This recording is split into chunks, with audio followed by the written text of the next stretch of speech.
අයිබෝවන් සුරාපුඩ් මෙනුවට ඔබ සාදරයෙන් පිළිගන්නවා.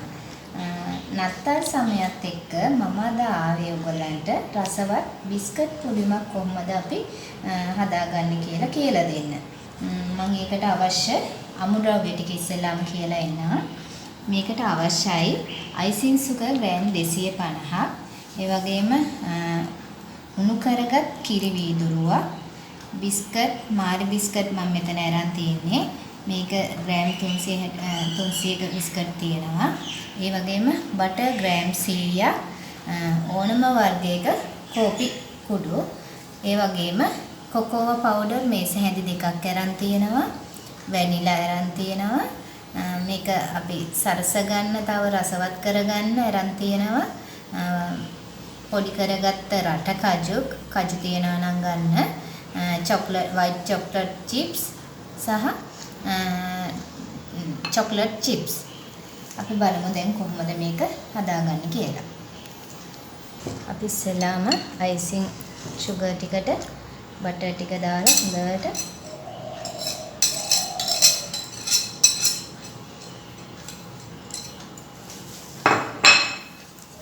මේ ටික හොඳට කලවම් කරගමු.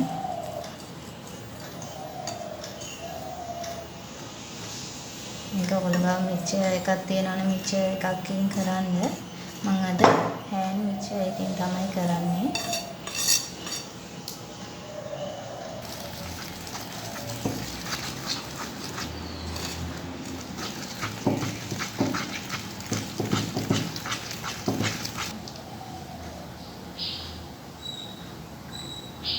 අපි මේකට වැනිලා තේල් හැඳුකුත් දාගන්නවා.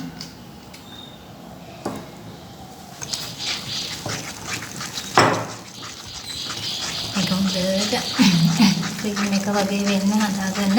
නැත්නම් මේ අපිට මිශ්‍රණයට අයිසිං ගන්න මදි වෙනවා. ඒකෙන් හොඳට මේක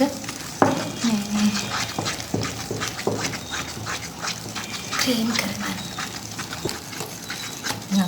අපි හොඳට ක්‍රීම් එක වගේ මේක හදාගන්න ඕනේ. අයිසිං එක හොඳට ක්‍රීම් එක වගේ හැදිලා තියෙන්නේ. දැන් මම මේක ලේයර් දෙකකට දාගන්න හින්දා එකකට චොක්ලට් පවුඩර් දාලා හදා ගන්නවා. හරි. ඔයගොල්ලෝ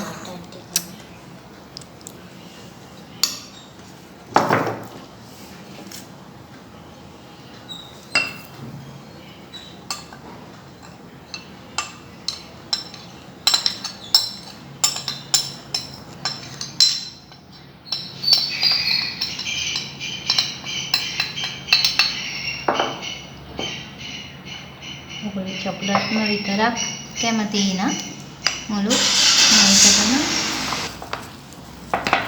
ඔයගොල්ලෝ එකකට විතරක් කැමති නම් ඔයගොල්ලන්ට චොක්ලට් විතරක්ම පාවිච්චි කරන්න පුළුවන්. නැත්නම් වැනිලා එක විතරක්ම පාවිච්චි කරන්න පුළුවන්.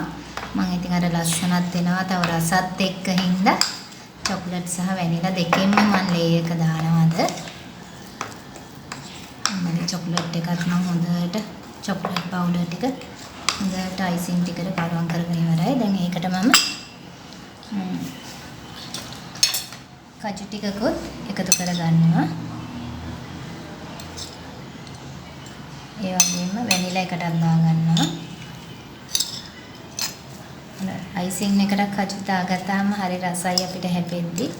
ඔයගොල්ලෝ කැමති නැත්තම් එහෙම මේ ඔයගලන්ට මේ උඩින් ලේයරකට විතරක් සරස ගන්න විතරක් දාගන්නත් පුළුවන්.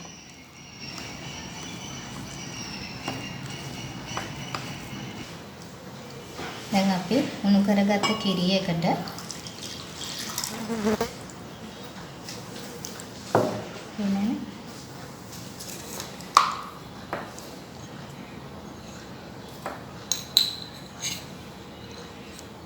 කෝපි කුඩු තේරෙන්නේ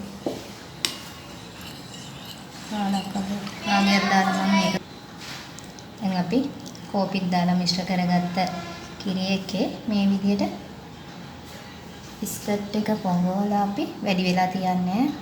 දැන් මේ හැටි අරගෙන මේ විදිහට අපි එකින් එක පළවෙනි තට්ටුව මේ විදිහට හදනවා. අපේ පළවෙනි තට්ටුව මේ විදිහට බිස්කට් අතර ගත්තා. දැන් මම පළවෙනි තට්ටුවට මේ විදිහට චොක්ලට් අයිසිං ලේ එක දාගන්නවා. වැඩි දාන්න ඕනේ. මේස හැන්දක් දෙකක් වගේ දාලා හොඳට හැන්දකින් හරි ඔයගොල්ලෝ පැචුල එකක් තියෙනවා නම් පැචුල එකකින් හරි හොඳට තුනී කරගන්න. දැන් අපි හොඳට අයිසිං ටික ගාගෙන ඉවරයි. දැන් අපි දෙවෙනි ලේ එක දාගමු. මේ විදිහට බිස්කට් ටික ඉවර වෙනකන් අපි මාරු වෙවි ලේයර්ස් ටික දාගමු.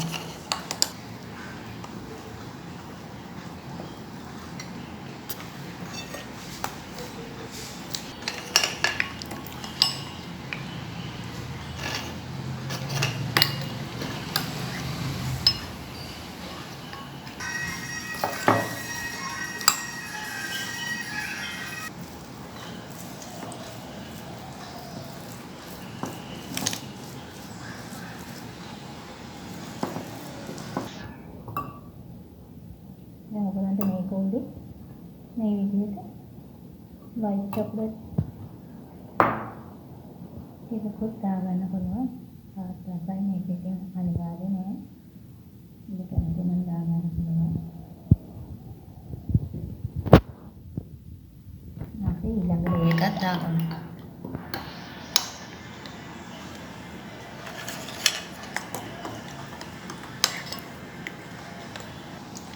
දැන් අපේ අන්තිම ලේ එක දාගන්න යන්නේ.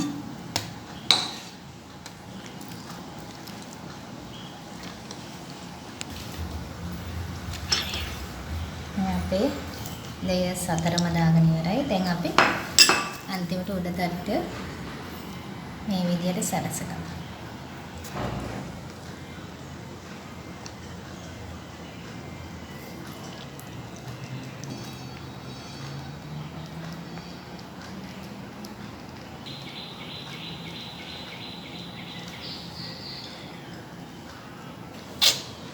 දැන් මේ විදිහට සරසගත්ත අපේ පුඩින් එක අපි මේක ෆ්‍රිජ් එකේ පැයක් දෙකක් විතර තියලා ගමු රස බලන්න.